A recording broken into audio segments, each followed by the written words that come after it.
Yeah, there's an inherent tension there in those situations because you're trying to juice your margin. Yes. And then who's paying for it, right?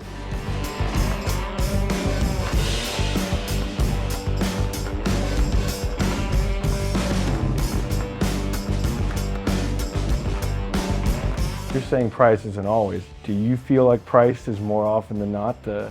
I think in the marketplace as a whole, if you zoom out to the entire industry, I think price is a major driver.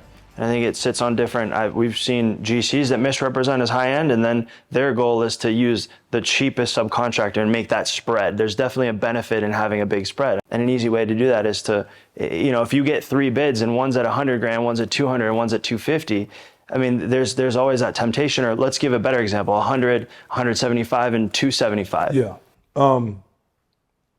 I understand what you're saying, but again, it's a perspective thing. And I sit here from the perspective of working for a GC that is never the low cost guy. Like, that's not us. Now, I have a couple in mind that are just as large or larger than us that take that exact perspective. And I don't want to name them because that's not my place to do. But I know they do just what you're saying. When a GC is taking that perspective, not y'all, a different GC. And from y'all's perspective, what issues does that create throughout the project? It's going to create a huge issue because I'm trying to bleed him dry. Right. And when I say bleed him dry, I don't mean put him out of business, but I'm sitting down and nitpicking everything that he wants to do, that he can do, any mistakes that's happened in the drawings and he needs a change order, I'm not giving it to him. I'm sitting down trying to get everything I can out of my subcontractor because I'm trying to get to a certain profit margin or I'm trying to raise that profit margin. And the easiest way to do that is by saying, hey, you needed $1 million. Yeah, I think you really needed $900,000. Let's talk about that. And I do it to the next guy and the next guy and the next guy. And it's not fair to them. Yeah, there's an inherent tension there in those situations because you're trying to juice your margin. Yes. And then who's paying for it, right? Well, it also depends on when he locks his price in. If he's a lump sum guy, he's got a 3% margin, he wants 6, then the subs are going to pay for it.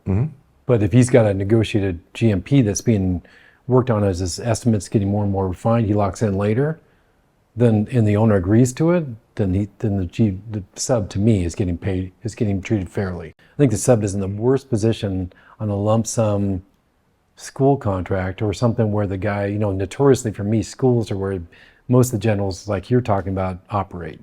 Low margin, going in lump sum, and then they change order based on design flaws, or they're hammering the subs to get the better price out of them. Trying to find that one sub who has a hole in their schedule, says I don't want my guys not working. I'm going to fill it with this job and then take a low margin because they just want to keep their guys working. There's always going to be the acrimonious relationship even between the GC and the sub, and it's funny when you look at it, the GC usually knows what the sub's making, the sub doesn't really necessarily know what the GC making. Nobody ever knows how much I'm making, and we're going to keep it that way. Okay?